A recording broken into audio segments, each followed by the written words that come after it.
하나님께 영광이 되어지며 그 영광이 되어지는 하나님께서는 오늘 예배 시간에 우리를 하나님의 한없는 은혜와 사랑으로 충만케 하셔서 또 그 진리로 말미암아 우리의 모든 삶의 현장에 그리스도의 생명의 빛, 치유의 빛을 비춰 가실 줄 믿습니다. 그 빛 가운데 서로 사귐이 되어 사람을 살리고 하나님께 인도하는 증인으로 또 하나님의 말씀을 또 예수 그리스도의 여정을 따라가는 제자로 우리 모든 성도님들이 세워지기를 예수 그리스도의 이름으로 축복합니다. 자, 오늘 말씀은 로마서 12장 3절부터 8절까지의 말씀입니다. 바로 교회를 세우는 기쁨이 우리 안에 있다는 겁니다. 자, 우리에게 하나님은 어떤 것을 명하셨을까요? 하나님은 사람을 처음 지으실 때 하나님의 형상대로 지으셨다, 우리에게 말씀하시죠. 창세기 1장 26절 27절 말씀에서 우리에게 가르치고 있죠. 하나님 자기의 형상, 곧 하나님의 형상대로 남자와 여자를 창조하셨다 그랬어요. 각기 다른 존재로서 하나님은 사람을 창조하신 겁니다. 그런데 그 사람을 두고 하나님께서는 무엇을 명하셨냐면요, 한 몸이 될지라 그랬어요. 한 몸이 될지라. 서로 다른 존재가 각 지체가 되어 한 몸을 이루라는 겁니다. 이것이 하나님께서 인간에게 처음 주신 명하심이었습니다. 그때 하나님은 남자와 여자가 각기 다르지만 한 몸이 되게 하시는 그 과정 속에서 누림이 있게 하시고 기쁨이 되게 하신다는 거예요. 그 누림은 무엇입니까? 하나님이 관여하시는 겁니다. 하나님이 은혜를 주시는 겁니다. 하나님이 세임을 주시는 겁니다. 하나님이 그의 능력으로 역사하시는 겁니다.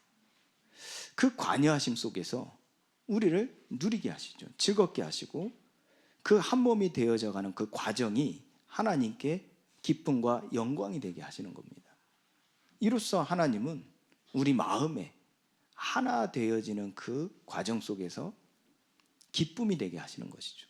때로는 연단이 되기도 합니다. 다시 말해서 이 강한 칼을 만들 때 그 칼을 불 속에 집어넣어서 달군 다음에 꺼내서 망치로 아주 강하게 내려치죠.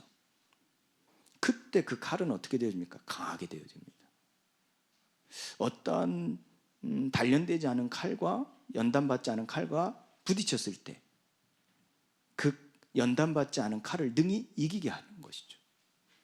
그 속에서 칼은 자기의 정체성을 알고 자기의 쓰임을 알고 그 연단받는 과정이 기뻐함을 갖게 되어지는 겁니다. 이것이 하나님께서 우리에게 주신 마음입니다. 그래서 우리가 이 교회를 세운다는 것은 우리의 성공의 표대가 아니겠죠. 많은 사람들은 착각합니다. 내가 성공했기 때문에 교회를 세운다, 곧 교회를 세우는 것이 어떠한 성공의 지표라고 착각을 하기도 합니다. 그 우월감 속에 나 인생을 잘 살았구나, 하나님 나를 축복하셨구나, 하나님 나를 사용하셨구나 라면서 착각합니다. 교회를 세운다는 것은 우리의 성공의 지표가 아니겠지. 우리가 교회를 세운다는 것은 우리의 일을 나타내는 바가 아니란 말이에요. 내가 이 세상에 먹고 입고 높은 자리에 이르는, 그 성공하는 것이, 이루는 것이 진정한 삶의 의미와 가치와 목적이 아니라 하나님께서 사람이 주는 그 의, 나의 의를 나타내는 데 만족과 나의 기쁨을 찾는 사람들이 있습니다.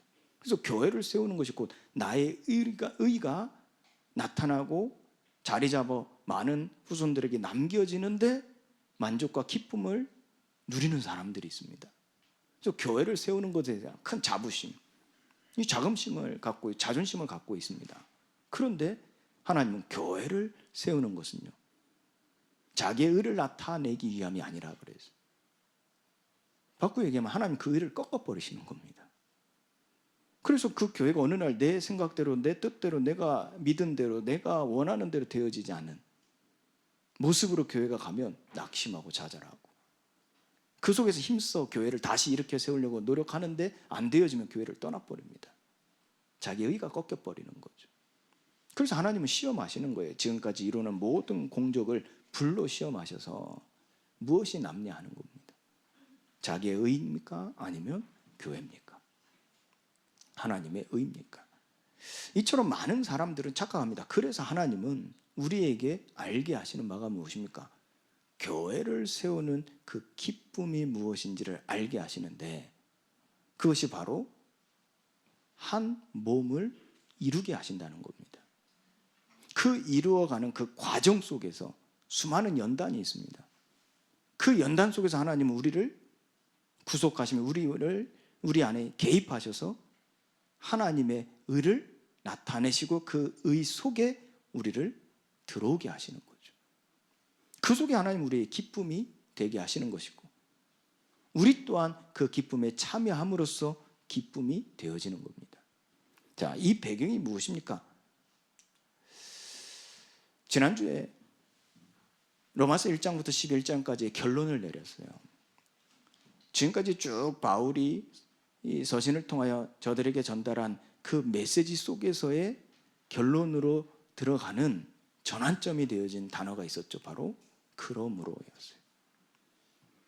이것은 예수님께서 이 땅에 육신의 몸을 입고 오셔서 그 말씀대로 성취하신 그 열매가, 그 십자가의 죽으심과 그 부활로 얻어진 그 열매가 우리라는 사실을 알게 됨으로써 하나님의 은혜, 갚을 수 없는 빚에 대한 이 마음의 돌이킴과 그 마음의 이 역동함과 그 마음의 뜨거워짐이 생기는 그 시간이었죠.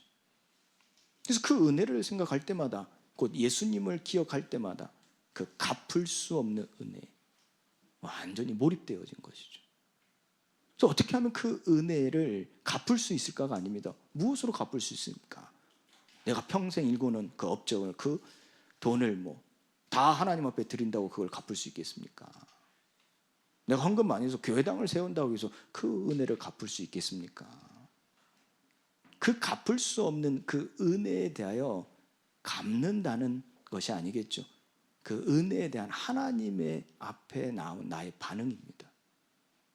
나의 태도라 할 수도 있고, 나의 자세라 할 수 있고, 내 마음가짐입니다. 그 갚을 수 없는 은혜에 대한 나의 반응이라는 거예요. 이 반응에 대하여 바울은 자신이 그와 같았고 또 많은 하나님의 은혜 속에 있는 자들에게 권함, 하나님의 자비하심으로 강력하여 권한 바가 무엇이었어요? 기억하시죠? 우리 몸을 하나님이 기뻐하시는 거룩한 산 제물로 드리자 그랬어요. 이것이 우리가 드릴 영적 예배니라 그랬어요. 우리의 인생이, 우리의 몸이, 우리의 모든 것이 그러므로 하나님의 갚을 수 없는, 측량할 수 없는 그 은혜에 대한 반응으로 우리의 몸을 하나님의 영광을 위하여, 하나님을 위하여 드리자 하는 겁니다. 이것은 처음에 우리의 의지가 들어간 내용이었죠. 그러나 하나님은 그런 우리를 아시고 받으실 때 우리를 다듬어 가시는 바가 무엇입니까? 하나님이 사람을 어떻게 지으셨냐 하는 겁니다. 하나님의 형상대로 지으시고 서로 다른 남자와 여자에게 말씀하시죠. 한 몸이 될지라. 그 한 몸이 될 수 없는 정서잖아요. 한 몸이 될 수 없는 마음, 생각이잖아요. 여러분들, 남자가 여자를 이해한다는 것은 불가능합니다. 저희 집사람이 어제 저한테 뭘 가르쳐 줬어요. 그 생각하는 방식, 말하는 방식, 방법 가르쳐 줬어요. 근데 알아들어요. 솔직히 알아듣는데 이해가 안 돼요. 무슨 말입니까? 그렇게 하려면 엄청나게 힘을 써야 돼. 한 번 걸쳐야 돼. 근데 남자로서 대하는 자세, 생각, 모든 것들은 그냥 남자로서 말하면 남자끼리는 통해요. 근데 여자와 그걸 통하려면요, 안 맞습니다. 그래서 서로 한번 필터링을 해야 돼요. 무지 힘써야 돼요. 자신을 부인하고 자기의 원래 가진 것을 내려놓고 상대방을 존중하며 그 가르침 받은 대로 힘써야 된다.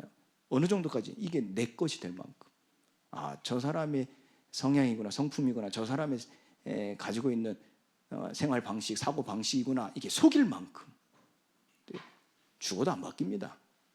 남자든 여자든. 왜요? 하나님 그렇게 지으셨어요. 그런데 우리가 어떻게 그럴 수 있습니까? 한 몸이 될지라 하시는 하나님의 명하심 속에 우리는 이 남자와 여자 서로 다른 존재를 그리스도께 대하듯 하면서 우리는 그와 같이 함께 소통할 수 있고 한 몸이 될 수 있는 거거든요. 그 원리는 무엇입니까? 내 몸을 완전히 줘버려야 돼요. 그래서 하나가 되어진 거죠. 그걸 일방적인 게 아니라 주도권을 가진 부부 중에 주도권을 가진 그 사람에게 내주는 종입니까? 그게 아니라 서로. 이것이 하나님께서 우리에게 명하신 바, 그 명하신 바가 이루어질 때 우리 안에는 그 한 몸이 되어지는 그 과정 속에서 세상에서 배울 수 없는, 세상에서 얻을 수 없는 평안이 있거든요. 그것이 하나님의 개입이거든요. 내 안에 성령이 임하셔서 그 성령께서 내 마음을 살피시고 내가 마땅히 알 바, 구할 바, 기도할 바를 알지 못할 때 성령께서는 하나님의 뜻을 아시기에 그 뜻대로 생각하게 하시고 구하게 하셔서 그 마음을 돌이키게 하시는 거거든요. 그래서 그 한 몸을 이루고자 하는, 곧 내 몸을 온전히 드리고자 할 때, 주고자 할 때, 하나가 되고자 할 때 성령께서 개입하실 때 그 성령의 개입하심이 세상에서 줄 수 없는 평안과 기쁨과 그 안식, 그 감사가 내게 넘치게 되거든요. 그래서 그 한 몸을 이루는 그 과정 속에서 그 성령이 평안에 매는 줄로 하나 되게 하신 것을 힘써 지키는 그 과정 속에서 오는 참 평안, 참 안식, 참 기쁨이요. 이루 말할 수 없는, 이루 표현할 수 없는 하나님의 은혜가 되어질 때 그 기쁨이 되어지는 것이죠.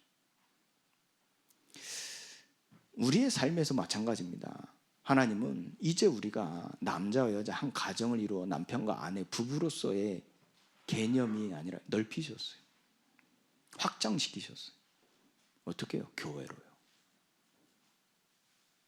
교회로 확장시키시고 그 교회로 확장시키시는 그 한 몸 된 자들을 통해서 하나님 또 어디까지 확장시키셨냐면 세상입니다. 믿지 아니하는 자들에게까지 온 세상으로 확장시키시는 겁니다. 그래서 서로 다른 사고방식, 서로 다른 문화, 서로 다른 정서, 서로 다른 수준, 다른 사람끼리 한 몸을 이루라 하신 하나님의 명을 따라 살아가는 겁니다. 그런데 그 과정 속에서 연단이요 우리에게 기쁨이 되어지는 거예요. 하나님의 개입하심, 하나님의 구속하심, 하나님의 인도하심, 하나님의 그의 능력으로 역사하심 속에서 우리가 그 온전함을 이루어 하나 되어질 때 오는 그 기쁨, 혼자일 때와 함께 할 때, 혼자 먹을 때와 혼자 갈 때, 혼자 볼 때와 혼자 살아갈 때와 함께 한 몸이 되어 보고 먹고 느끼고 살아갈 때 그 기쁨이요 완전히 비교할 수 없는 기쁨이라는 걸 알게 되어지죠. 맛보게 되어지죠. 그래서 서로 사랑하는 거거든요. 그래서 서로 사랑하려고 하는 거거든요. 이는 곧 하나님이 한 몸이 될지라, 한 몸을 이룰지라 하신 그 말씀을 이루어가는 겁니다. 지금은, 아니 지금이 아니라 예전부터 그랬어요. 남자와 여자가 결혼이라는 걸 통해서 한 몸이 되어지는 것으로 개념이 시작되어지지만 그거는 인류 시작입니다. 대표를 얘기하는 거예요. 남자와 여자를 창조하실 때. 그래서 결혼이라는 게 기준이 아니란 말이에요. 한 몸이라는 겁니다. 서로 다른 존재가 하나 되어짐이란 말이에요.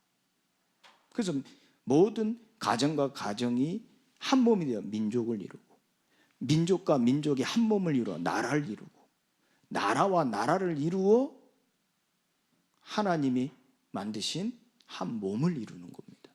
교회를 이루는 거죠. 그래서 교회는요 나라와 나라가 이루어지는 거죠. 그 나라가 이루어지는 건 민족과 민족이 이루어지는 것이고, 민족과 민족이 이루어지는 것은, 민족이 이루어지는 것은 가정과 가정이 이루어지는 것이고, 가정이 이루어지는 것은 남자와 여자가 한 몸을 이루는 것이란 말이에요. 그래서 하나님은 이 세계관을 하나님의 나라 곧 교회로 확장시키신 겁니다. 남자 여자 각 사람을 시작으로 해서 이제는 어떻게 해요? 서로 다른 존재가 하나 되죠. 이는 에베소서 4장 12절 말씀에 우리에게 잘 말씀하고 있습니다. 함께 읽어볼까요? 시작. 온전하게 하여 봉사일을 하게 하며 그리스도의 몸을 세우려 하심이라. 하나님께서는 어떻게 한 몸을 이루게 하실 때 그 연단의 시간표를 갖게 하시는 하나님의 방식이 무엇입니까? 그 한 사람을 하나님께서는 구별하여 구별된 몸으로 하나님이 세우실 때 그 구별된 몸을 온전하게 하시는 것에 있습니다. 그러면 그 온전함을 이루는 방법은 나 혼자 할 수 있는 게 아니란 말이에요. 그래서 하나님은 남자와 여자를 창조하시고 온전하라 하실 때 한 몸을 이루라 명하신 바가 무엇입니까? 이유가 무엇입니까? 서로 도우라는 거예요. 서로 봉사의 일을 하라는 거예요. 이로써 한 개인이 온전해질 수 있다는 거예요. 이는 구별된 몸으로 하나님의 구별된 길을 갈 수 있는 온전함을 말한단 말이에요. 하나님의 사람으로서 온전함을 말하는 거죠. 봉사의 일을 하고. 결국 이것이 무엇을 위함입니까? 곧 그리스도의 몸을 세우려 하심이라 그래서. 자, 그때 우리가 이제는 그리스도로 말미암아 구원에 이르게 되어졌죠. 이제 죄와 사망의 법에서 해방되어 그리스도 안에 있는 생명의 성령의 법으로 우리가 들어온 것이란 말이에요. 이것은 어떤 의미입니까? 에베소 2장 1절에 허물과 죄로 죽었던 우리를 살리신 바가 되어진 것이고, 로마서 8장 11절 말씀과 같이 예수를 죽은 자 가운데서 다시 살리신 이의 영이 우리 안에 계시면 하나님의 영이 계신 우리도 우리의 죽을 몸도 다시 살리심 받는다 그래서. 어떻게 해요? 요한복음 5장 24절 말씀에서 나 보내신 이를 믿는 자마다 영생을 얻었고 심판에 이르지 아니하나니 사망에서 생명으로 옮겼느니라 그래서. 이는 그리스도로 말미암아 우리를 구원에 이르게 하실 때 우리를 죽은 자 가운데서 다시 살리신 이의 영이 우리를 다시 살아나게 하신다 그래요. 그 살리심을 받은 자들 하나님은 말씀으로 우리의 몸을 온전케 하시는 겁니다. 그리고 생기를 다시 불어넣어 그 성취의 증거인 성령이 우리 안에 계심으로 이제 하나님의 극히 큰 군대가 되어진 것처럼 성도로서 온전하여지는 거예요. 그런데 그 성도로 온전하게 하기 위하여 하나님은 봉사의 일을 하게 하신단 말이에요. 서로 돕게 하시는 거죠. 이러므로써 그리스도의 몸을 세우려 하심이라. 이것이 하나님께서 오늘날 우리에게 보이신 교회의 모습입니다. 그래서 교회는요, 우리라 하는 거예요. 나라 하는 거예요. 고린도전서 3장 16절 말씀처럼 너희는 너희가 하나님의 성전인 것과 하나님의 성령이 너희 안에 계시는 것을 알지 못하느냐. 역설적 표현이죠. 확실하다는 겁니다. 이는 무엇을 의미합니까? 우리가 하나가 아니라 개인이 아니라 한 몸이라는 거예요. 그리스도의 몸으로 거듭난 새 몸이라는 겁니다. 그래서 우리는 교회에 와서 가르침을 받음으로 인하여 우리의 의식, 우리의 사고방식, 이 모든 것들을 새롭게 하는 겁니다. 그래서 바울은 지난주에 말씀하죠. 2절 말씀에 이렇게 권하고 있죠. 너희는 마음을 새롭게 함으로 변화를 받으라 그래서. 이 세대를 본받지 말고 마음을 새롭게 하며 변화를 받아 곧 알라는 거예요. 너희가 하나님의 성전이라는 것을. 이는 그리스도의 몸으로 거듭난 새 몸이 되었음을 기억하라는 겁니다. 새 몸은 관계 조화와 이 실제적인 섬김에서 건강하게 자랄 수 있다 그래서. 여러분들 이 생각만으로 이 몸이 건강해지는 게 아닙니다. 여러분들 허리가 젊은데 뼈가 닳지 않았, 노화가 되지 않는데 아픈 사람들이 있어요. 또 노화가 되어져서 아픈 사람들도 있죠. 근데 아이고 내 몸, 내 허리 어떻게 안 아파야 되는데 어떻게 하면 안 아프게 할까 생각만 한다고 해서 이 허리가 안 아플 수 있는 게 아니죠. 여러분들, 제가 병원에 가서 허리 아픈 거 진찰을 받으면 여러 가지 치료를 해보면서 내린 결론이에요. 이 뼈 자체를 아무리 맞추고 아무리 뭐 해도 계속 아파져요. 주사를 맞아도 그때뿐이지 계속 아파요. 그런데 한 치료사가 이런 말을 해줘요. 일리 있는 얘기를 해주더라고요. 그 뼈를 버티게 만들 수 있는 이 뼈를 잡고 있는 근육이 강해져야 됩니다. 그래서 그 근육을 키울 수 있는 스트레칭, 운동을 하세요. 일리 있는 얘기죠. 아무리 뼈를 맞추고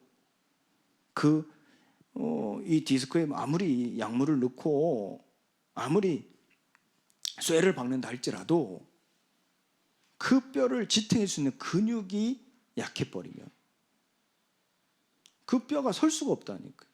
그 뼈가 설 수 없으니 그 뼈를 중심으로 해서 모든 이 연결되어지는 핏줄, 세포, 이 보이지 않는 근육들, 모든 것들이 원활하게 움직여질 수가 없겠죠. 그래서 이 몸은요, 이 관계 조화 속에서 건강해질 수 있단 말이에요. 그리고 각자에게 주어진 이 실제 섬김으로써 건강하게 자랄 수 있단 말이에요. 그래서 그걸 움직일 수 있도록 발이 보조를 해야 될 것이고, 또 부족하면 팔이 실제로 섬겨야 건강하게 자랄 수 있죠. 예수님이 여기에 대하여 이 겸손, 사랑, 이 섬김에 대하여 가르치실 때 온전하여지는 유기적 관계라는 사실을 알게 하시는 겁니다. 바울은 그걸 더 확실히 이 성도들에게, 곧 교인들에게, 교회 부름받은 자들에게 가르치는 것이죠. 하나님께서는 그리스도의 몸으로 거듭난 새 몸에 대하여 우리에게 분명히 말씀하신 바가 먼저 알아야 될 것이 무엇인지를 알게 하시죠. 그게 바로 머리에 대신 그리스도라는 거예요. 그러니까 우리가 머리에 의해서 움직여진다는 거예요.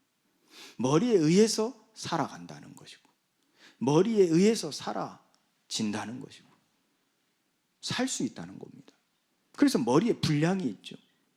그래서 예수님은 사도행전 1장 1절에 내가 먼저 쓴 글에는 누가복음에 대하여 말한 바, 그 쓴 글의 내용이 무엇이었습니까? 바로 이 땅에 오실 그리스도, 그 그리스도로 오신 이가 예수라는 사실을 증거했던 기록이었죠.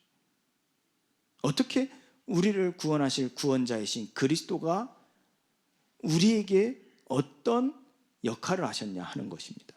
바로 참 제사장으로서 우리 죄를 사할 대속물이 되시고, 참 선지자로서 우리가 아버지께 나아감을 있게 할 수 있는 참 길이 되시고, 진리가 되셔서 우리의 생명이 되셨고, 참 왕이 되셔서 온전히 우리가 따를 수 있는 머리라는 사실을 알게 하셨죠. 그래서 이 머리의 분량으로서 그리스도로 오신 예수님께서 우리의 구원자가 되셨죠. 그 구원자로 우리를 하나님 안에 부르신 그리스도의 몸으로 새 몸이 되게 하신 역할을 하신 겁니다. 그것이 우리에게 어떤 응답이 되어집니까? 각 지체로서의 분량이 되게 하신 거예요. 사도행전 1장 3절이죠. 하나님 친히 살아계신 곧 머리 되심을 나타내시며 참 왕, 참 선지자, 참 제사장이심을 확증하시면서 하나님 나라의 일에 대하여 말씀을 하시는데, 그 일이 무엇을 의미합니까? 하나님이 원래 사람을 지을 때 그 목적대로 하나님의 영광이 되어준 하나님을 찬송하고 하나님을 경외하는 한 몸으로서의 세계 복음화를 말씀하신 거란 말이에요. 그래서 그 일을 위하여 각 지체로 너희를 부르셨다는 것을 예수님은 말씀하신 거, 가르치신 것이죠. 그래서 각 지체로서 분량에 대하여 말씀하시는 겁니다. 그때 1장 8절에서는 오직 성령이 너에게 임하시면 너희가 권능을 받고 내 증인이 되리라 말씀하실 때 결국은 이 모든 지체들이 상호 관계 속에서 그 세움을 위한 은사가 너희에게 약속되어졌다는 것을 가리키는 겁니다. 그 약속하신 바가 바로 보혜사 성령이었죠. 그래서 우리는 그 성령을 힘입어 교회, 그리스도의 몸, 곧 하나님의 나라를 세울 수 있다는 거예요. 성령을 힘입어서. 그래서 성령을 힘입어 너희가 귀신을 내어 쫓아내는 것이면 하나님의 나라가 이미 임하였느니라 이와 같이 말씀하시죠. 이 성령이 우리의 몸을, 우리의 각 지체를 서로 상호 작용하게 함으로써 그 세움을 위한 은사로서 우리를 한 몸 되게 하신다는 거예요.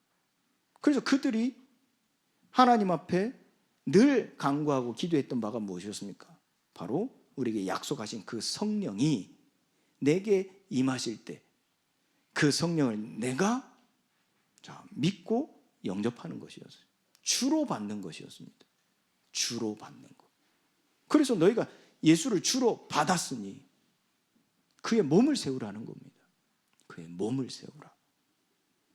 하나님께서는 이 성령의 임하심 속에서 우리에게 말씀하신 바가 무엇입니까? 한 몸을 이룰지라 그래요.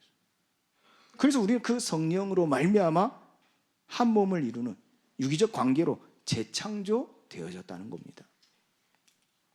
하나님께서는 우리에게 말씀하십니다.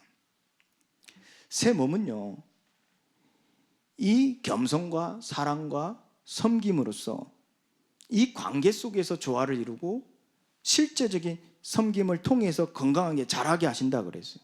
이는 3절 말씀에서 보면요, 내게 주신 은혜로 말미암아 너희 각 사람에게 말하노니 마땅히 생각할 그 이상의 생각을 품지 말고 오직 하나님께서 각 사람에게 나누어 주신 믿음의 분량대로 지혜롭게 생각하라 그랬어요.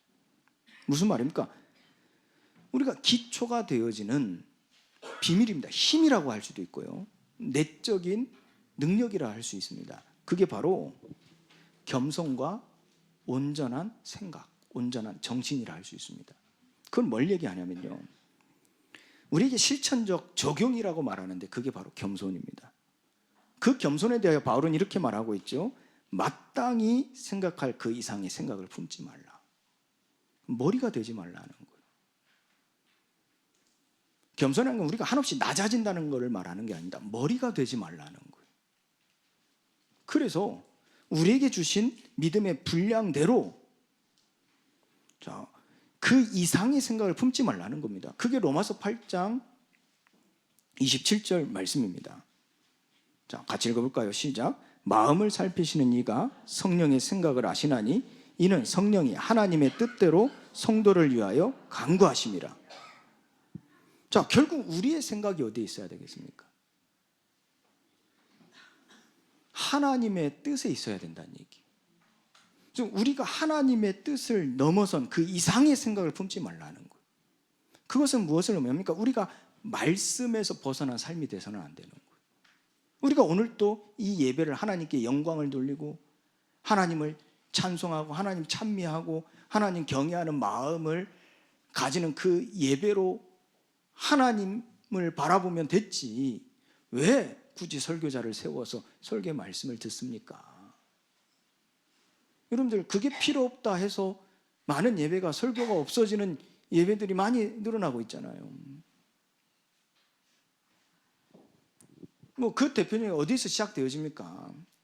새 몸을 이루는 결혼 예배 속에서 시작되는 게 예배도 아닙니다. 여러분들, 오늘날 결혼식 보세요. 하나님의 말씀을 전하는 설교자를 세워서 설교 말씀을 듣는 게 메인이 아니에요.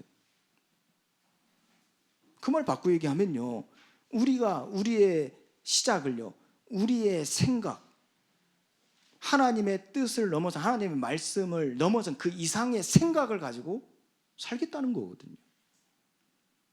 이것이 하나님께서 그 지체의 분량으로서, 믿음의 분량으로서 우리에게 실천적 적용의 첫 번째입니다. 겸손입니다.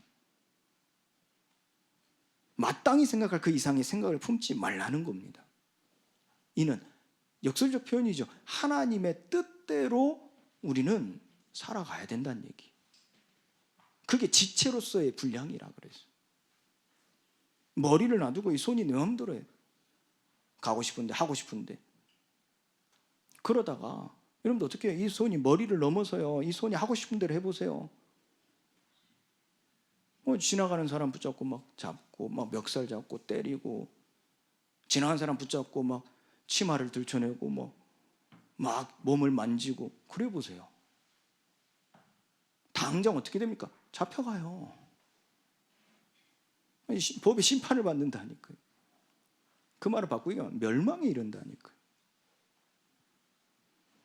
우리의 몸이 단순히 어떠한 헌법적인, 대한민국 헌법적인 그 개념에서의 그 틀 안에서의 범법자가 되지 않는 그 생각만을 얘기하는 게 아니라니까요. 어떤 도덕 윤리적인 사람들이 가지고 있는 이 개념의 틀 속에서의 제한된 생각만을 얘기하는 게 아니라니까요. 결국 우리의 몸이 지체로서의, 그리스도의 몸의 지체로서의 몸이라면 하나님의 뜻대로, 하나님의 뜻 그 이상의 생각을 품지 말라는 겁니다. 바로 그걸 얘기하는 거예요. 왜요? 로마 사람이 똑똑한 사람들이거든요. 많이 배우고 성공한 사람들이 많거든요. 설사 그게 아니더라 할지라도, 배우지 못하고 성공하지 못한 사람이라 할지라도 그게 강하거든요. 자신의 생각, 자기의 틀. 그런 모습들에게서 바울은요, 너희가 그리스도의 몸의 지체로서 하나님의 생각, 하나님의 뜻, 성령의 생각, 그 이상의 생각을 품지 말라는, 그걸 겸손으로 말하는 겁니다.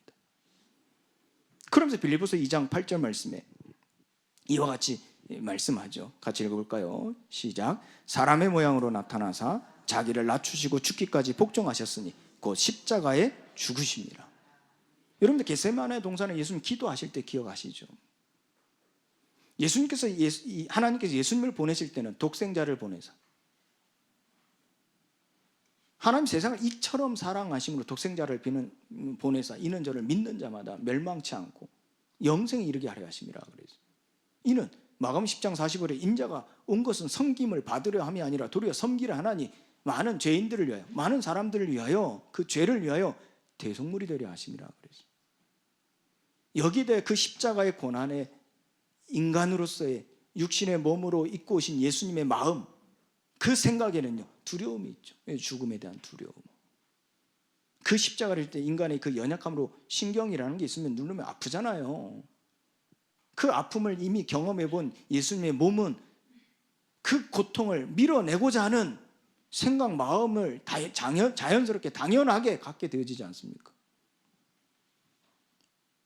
여러분들 주사 맞으면 요즘 독감 예방접종을 많이 하던데, 어린 아이가요 아무것도 모를 때는 주사 들어가도 모르는데 나중에 아프고 하잖아요. 그러면 초등학생들이 어떻습니까? 저 유치원생들, 초등학생들은 주사 맞으라면 싫어해요. 막 도망간다니까요. 왜요? 아픔을 아니까.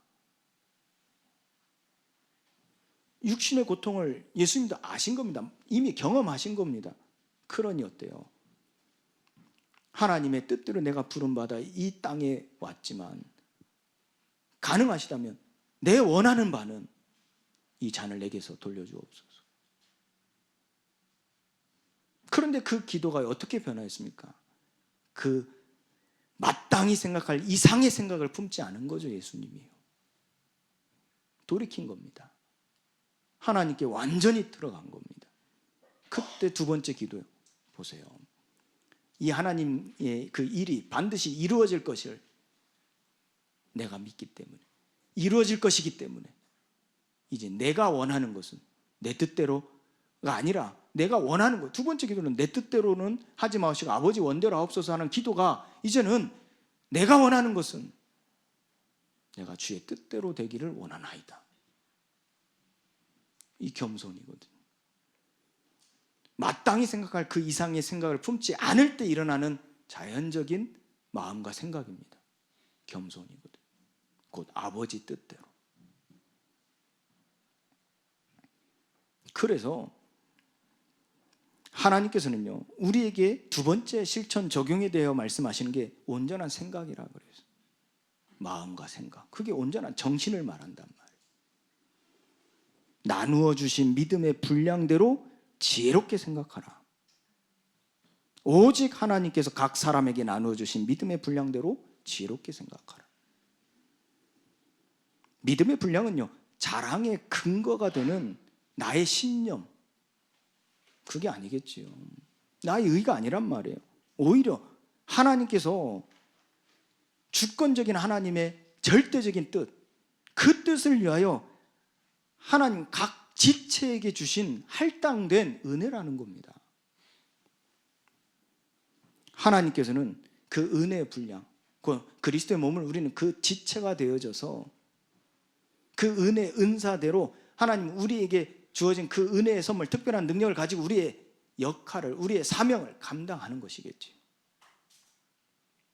그래서 우리는요, 내 인생을 평가하는 기준이요, 내가 이렇게 했다가 아닙니다. 나의 생각, 계획이 아닙니다. 하나님께서 우리를 한 몸 되게 하신 그 그리스도의 몸에서 나오는 그 섬김, 그 섬김으로써 나의 교만의 뿌리를 없애는 겁니다. 곧 그 마땅히 생각할 그 이상의 생각을 품지 말고 나누어 주신 믿음의 분량대로 지혜롭게 생각하는 겁니다. 곧 하나님께서 나에게 맡기신 일이죠. 빌립보서 4장 6절 7절 말씀에 이렇게 말씀합니다. 우리 같이 읽어볼까요? 시작. 아무것도 염려하지 말고 다만 모든 일에 기도와 간구로 너희 구할 것을 감사함으로 하나님께 아뢰라. 그리하면 모든 지각이 뛰어난 하나님의 평강이 그리스도 예수 안에서 너희 마음과 생각을 지키시리라. 아무것도 염려하지 말라 그랬죠. 다만 너희 구할 것을 감사함으로 하나님께 아뢰라 그랬다니까. 그러면서 너희의 생각과 마음과 생각을 하나님 지키신다는 것인데 무엇을 의미합니까? 내 마음과 생각을 하나님이 붙잡아 주신다는 얘기예요.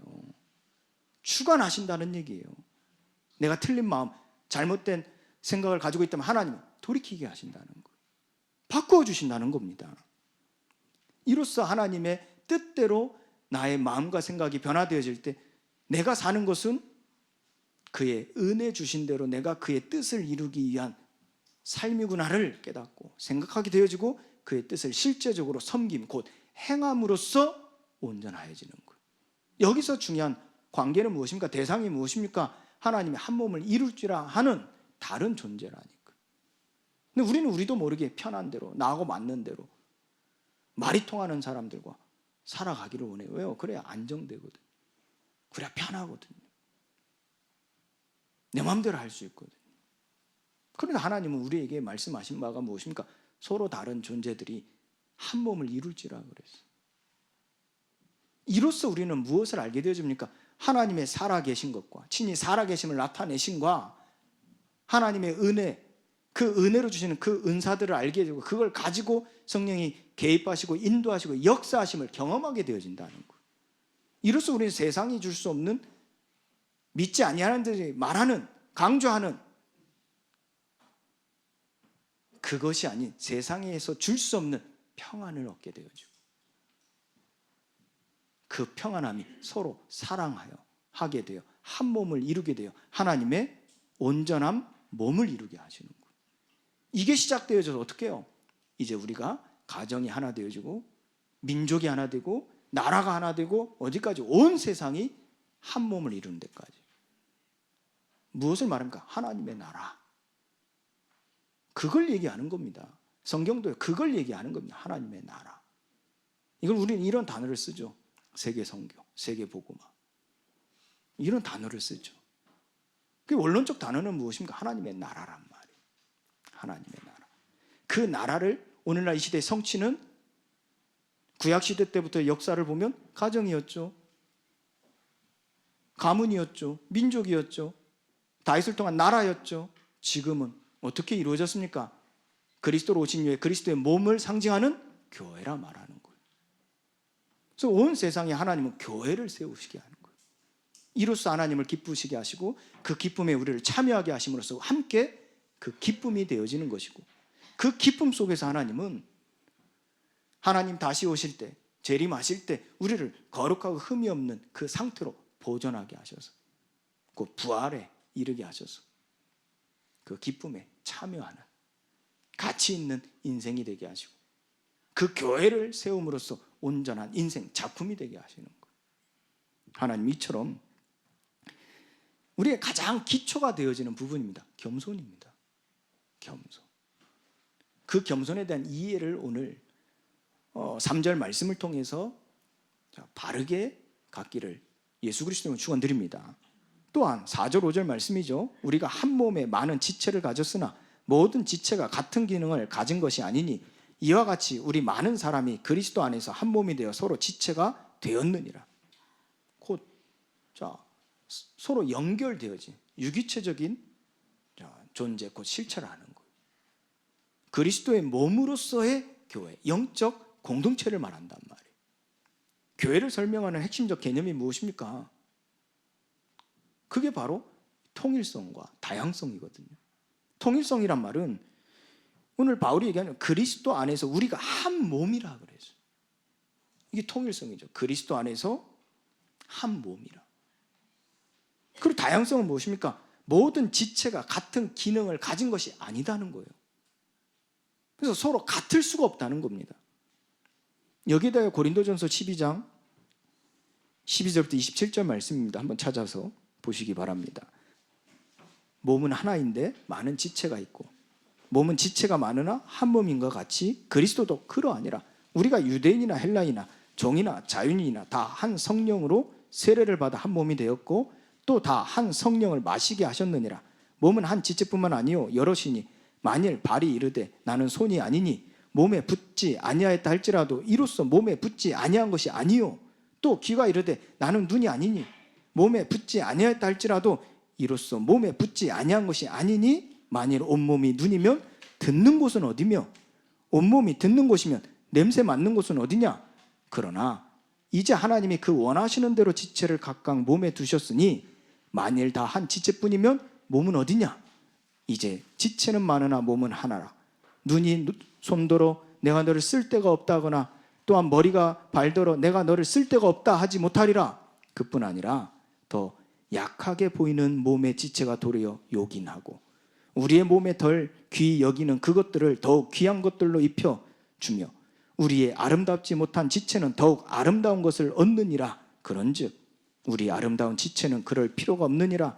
오직 하나님이 몸을 고르게 하여 부족한 지체에게 귀중함을 더하사 몸 가운데서 분쟁이 없고 오직 여러 지체가 서로 같이 돌보게 하셨느니라. 만일 한 지체가 고통을 받으면 모든 지체가 함께 고통을 받고 한 지체가 영광을 얻으면 모든 지체가 함께 즐거워하느니라.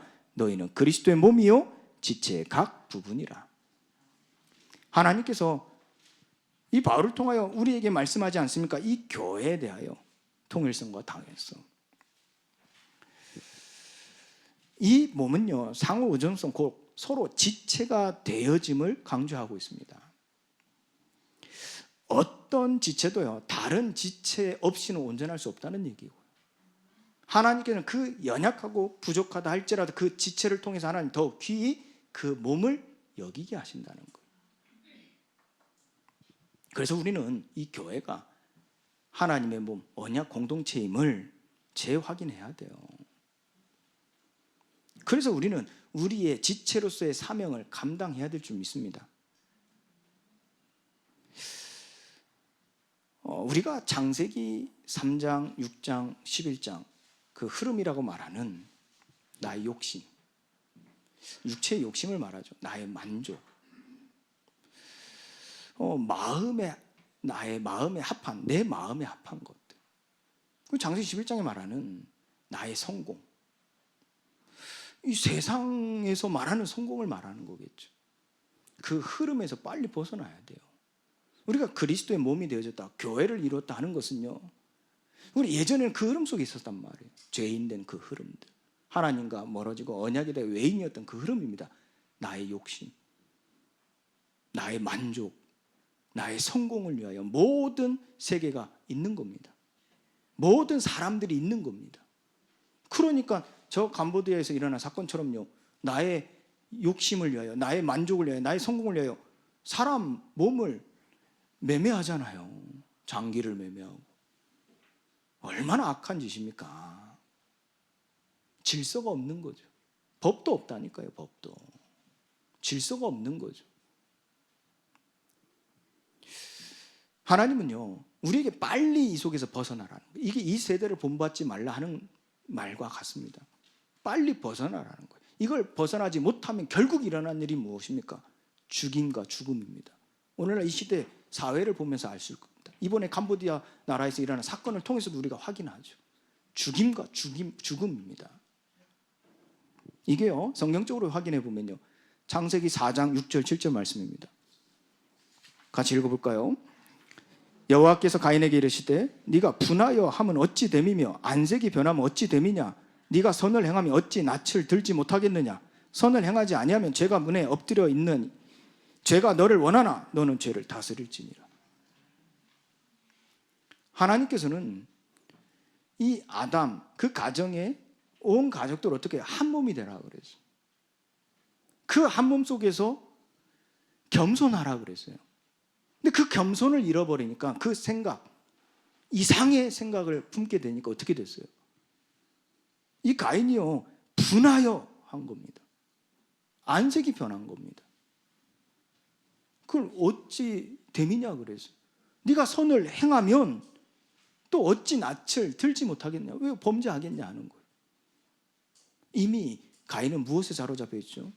나의 만족, 나의 욕심, 나의 성공, 여기에 사로잡혀 있는 이 흐름 속에 있는 겁니다. 그러니까 그 흐름 속에 벗어나지 못할 때 시기하는 마음, 화가 나는 분냄이 그 안색을 변한 그 마음을 바꿔놓는데 어떻게 해요? 결과는 어떻게 됐어요? 죽였다니까요. 죽였다니까. 이게 그리스도의 몸 안에서 일어나는 일이고 교회 안에서 일어나는 일이라니까. 우리가 이 부분을 갖지 못하면요, 이 교회 안에 서로 죽이는 일이 생겨요. 이미 세상에 일어나고 있는 일이고요. 교회 안에서조차도 죽인다니까. 말로 죽이고 행동으로 죽이고 대부분 말로 죽이죠. 말로. 그리고 죽임 당하고 상처받고 교회 안에서 막 더 커요. 상처받고 막 죽이면 실족하고 교회 안에서 이게 왜 어디서 나온 겁니까? 내 뜻대로 안 되어질 때, 내 의가 안 돼, 내 욕심이 이루어지지 않아요. 내 만족이 안 될 때, 내가 실패할 때, 성공하지 못할 때, 그래서 내가 죽겠구나 할 때 교회 안에서 이런 일들이 일어나요. 죽이는 일들이, 죽임 당하는 일들이 일어난다니까. 가인과 같은 흐름입니다. 창세기 3장의 흐름입니다. 이게 창세기 6장의 흐름입니다. 나의 만족을 위해서, 마음의 만족을 위해서. 이게 창세기 11장의 바벨탑의 사건입니다. 성공을 위해서. 그것도 내가 살고자, 죽을까 하여 내가 살고자, 나를 보호하기 위한 성공을 위해서. 명분은 좋잖아요. 내가 살아야 되지 않겠습니까? 근데 그것은 곧 하나님을 믿지 못하는 불신에서 오는 거죠. 하나님의 뜻에서 벗어난 교만에서 오는 것이죠. 마태복음 27장 22절은 어떤 줄 아십니까? 같이 볼까요? 빌라도가 이르되 그러면 그리스도라 하는 예수를 내가 어떻게 하랴? 그들이 다 이르되 십자가에 못 박혀야 하겠나이다. 예수님이 유대인들을 붙잡아 놓고 빌라도가 죄를 못 찾겠다. 나는 어떻게 하기를 원하냐? 왜요? 정치적으로 유익이 돼야 되기 때문에 빌라도는 이 유대인들, 바리새인들 그 대표자들에게 얘기합니다. 무엇 하기를 원하느냐? 왜요? 주고받아야 되니까요. 내가 이렇게 해주면 내게 이걸 돌려줘야 되고, 너희는 너희가 내가 원하는 대로 해줄 때 나는 너희가 나를 위하여 해줄 게 있다. 그런 거래 속에서 묻습니다. 내가 어떻게 하기를 원하느냐? 그때 대제사장들이 외쳤다니까. 그들이 다 이르되 십자가에 못 박혀야 하겠나이다. 무엇 때문에 이들이요? 나의 욕심, 나의 만족, 나의 성공을 위해서. 이 흐름 속에 완전히 사로잡히니까요. 선을 행하는 자들이 어찌 하나님 앞에 낯을 피하겠습니까? 들지 못하겠습니까? 끊임없이 이 생각과 미혹 속에 사로잡혀 생각과 마음이 완전히 이 사탄에게 사로잡혀 버린 거예요. 그러니까 마귀의 일을 하는 겁니다. 사람이. 그것도 제사장이라 하는 자들이. 그것도 하나님의 백성이라는 자들이 마귀의 일을 하는 겁니다. 무슨 일이죠? 죽이는 겁니다. 예수님 십자가에 죽였잖아요. 그리고 수많은 예수 믿는 하나님의 사람들을 죽였잖아요. 죽임을 당하죠. 이 교회 안에서 일어나는 일들이었다니까요. 우리요, 정말로요, 이 그리스도의 몸으로서의 교회 회복해야 됩니다. 우리는 살리는 관계입니다. 창세기 36장 11장의 흐름에서 빨리 벗어나야 돼요. 이걸 벗어나지 못하면 우리도 모르게 교회 안에서 죽이고 죽임당하는 일을 계속하고 있다니까. 하나님은 오늘날 보여주시는 거라니까. 이 보여지는 이런 현상들이 있잖아요. 다 보여주시는 거예요. 우리 교회 안에서 일어나는 일들도 다 보여주시는 거예요. 여러분들 각자 개인에게 일어나는 성도의 관계 속에서, 개인과 관계 속에 일어나는 죽임당하고 죽이는 일을 모르고 당하고 있거든요. 보여주시는 것이라니. 바울은 이 부분에 대해서 이때도 마찬가지입니다. 계속 일어나니까. 보여진 건 로마 교회 얼마나 좋습니까? 얼마나 견고합니까? 그런데 그리스도의 몸이 이루어지지 않을 때 언제라도 언제 무너질지 모르는 거예요. 사도행전 42절 말씀이죠. 같이 읽겠습니다. 시작. 그들이 사도의 가르침을 받아 서로 교제하고 떡을 떼며 오로지 기도하기를 힘쓰니라. 이 통일성과 다양성 속에서 우리가 정말 회복해야 될 게 무엇입니까? 말씀에 사로잡히는 거예요. 이 말씀에 사로잡혀서요, 서로 교제하고 함께 예배하고 오로지 기도에 힘쓰는 거예요. 여기에 대하여 이 요한이 전한 바가 있습니다. 요한 1서 1장 7절 말씀은요, 요한에서 한번 찾아보세요. 1장 7절에 보면요, 그가 빛 가운데 계신 것 같이 우리도 빛 가운데 행하면 우리가 서로 사귐이 있고 그랬어요. 사귐이 있고. 그의 아들 예수의 피가 우리를 모든 죄에서 깨끗하게 하실 것이라 그랬어요. 2장 8절부터 10절 말씀 보면요, 다시 내가 너에게 새 계명을 쓰노니 그에게와 너에게도 참된 것이라. 이는 어둠이 지나가고 참 빛이 벌써 비침이니라. 빛 가운데 있다면서 그 형제를 미워하는 자는 지금까지 어둠에 있는 자요, 그의 형제를 사랑하는 자는 빛 가운데 거하여 자기 속에 거리낌이 없으나 그랬어요. 우리가 빛 가운데 행하면 서로 사귐이 되어진다는 거예요. 그래서 서로 사귐이 안 되면 아직도 우리는 어둠 가운데 있다는 얘기란 말이에요. 그리스도의 몸이 우리에게 온전히 이루어지지 않았다는 얘기예요. 그때 우리는 뭘 해야 됩니까? 그럼 내가 말을 한번 걸어봐야 되나? 막 웃음을 지으면서 다가서야 되냐? 그게 기준이 아니라 그랬어요. 그게 방법이 아니라 그랬어요. 우리가 성령을 힘입어, 우리가 성령이 임하시면 우리가 그와 같이 되어진다고 그랬어요. 하나님의 뜻대로 한 몸을 이루어가는 그 연단 속에 들어가는 겁니다. 그때 오는 참 평안, 기쁨이요, 하나 되어질 때 오는 세상에서 얻을 수 없는 참 평안과 기쁨과 감사가 넘친다 그랬어요. 3장 7절부터 16절까지 말씀에서도요, 자녀들아 아무도 너희를 미혹하지 못하게 하라. 의를 행하는 자는 그의 의로우심과 같이 의롭고 죄를 짓는 자는 마귀에게 속하나니 마귀는 처음부터 범죄함이라. 하나님의 아들이 나타나신 것은 마귀의 일을 멸하려 하심이라. 하나님께로부터 난 자마다 죄를 짓지 아니하나니 이는 하나님의 씨가 그의 속에 거함이요 그도 범죄하지 못하는 것은 하나님께로부터 났음이라. 이러므로 하나님의 자녀들과 마귀의 자녀들이 드러나나니 그랬어요. 무릇 의를 행하지 아니하는 자나 또는 그 형제를 사랑하지 아니하는 자는 하나님께 속하지 아니하니라. 우리는 서로 사랑할지니 이는 너희가 처음부터 들은 소식이라. 가인같이 하지 말라. 그는 악한 자에게 속하여 그 아우를 죽였으니 어떤 이유로 죽였느냐? 자기의 행위는 악하고 그의 아우의 행위는 의로움이라. 형제들아 세상이 너희를 미워하여도 이상히 여기지 말라.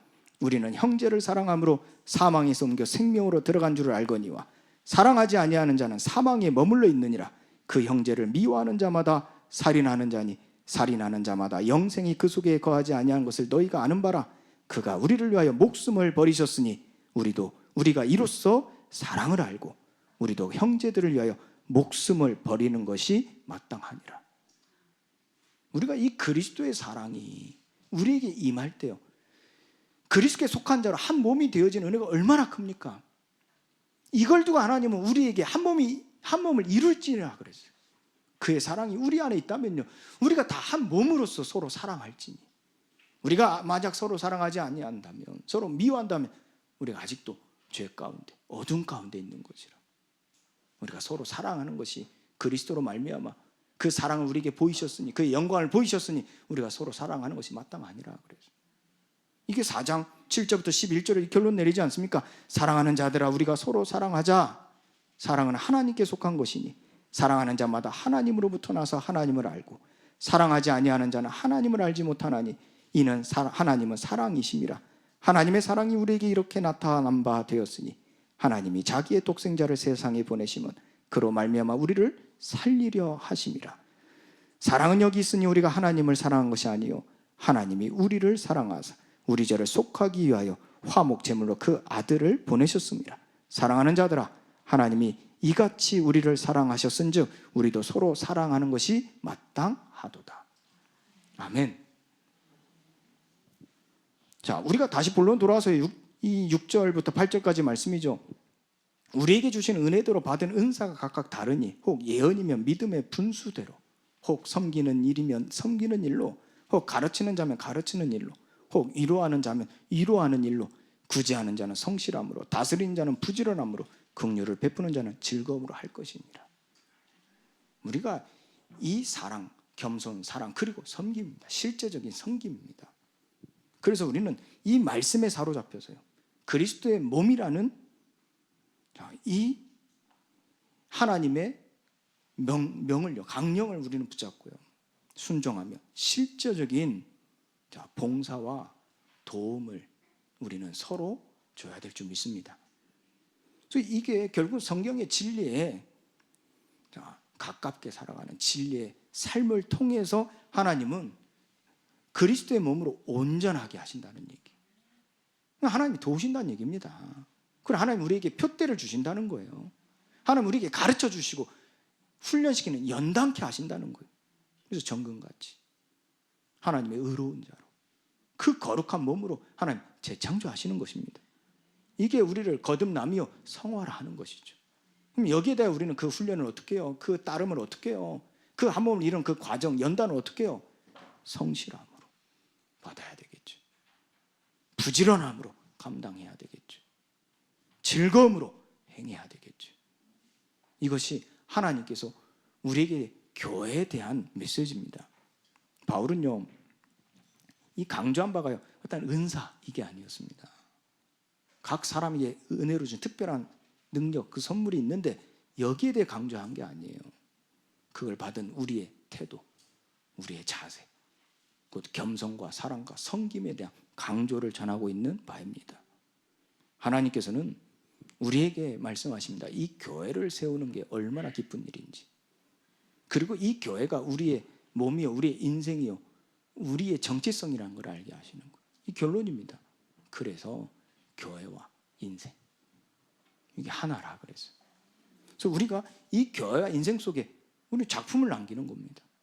그래서 우리가 서로 사랑함으로 교회라는 작품을 남기는 거예요. 이 힘 가지고 우리는 우리 주변에 우리와 다른 사람들을 우리는 겸손과 사랑과 섬김으로 한 몸을 이루어가는, 온 세상 곧 믿지 아니하는 자들이 주님께 돌아와 함께 한 몸을 이루어가는 작품을 우리는 이 시대와 우리 후대들에게 남겨야 될 줄 믿습니다. 이것이 우리가 세계 복음화의 여정이요, 하나님께서 우리에게 주신 사명의 길인 줄 믿습니다. 말로만 이런 것이 아닙니다.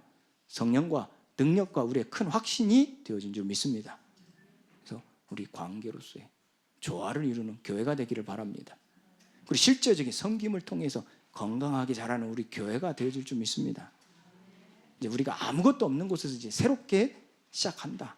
여러분들, 사랑의 비결로 우리가 명칭을 변경하는 것을 저는 이렇게 이해합니다. 개척하는구나. 이제 하나님이 새 교회를 세우시는구나. 이제 바꾸는 게 아니라 하나님이 새롭게 시작하시는 거구나. 우리 모든 남은 자들이요, 이 일을 위하여 부르심 받은 줄 믿습니다.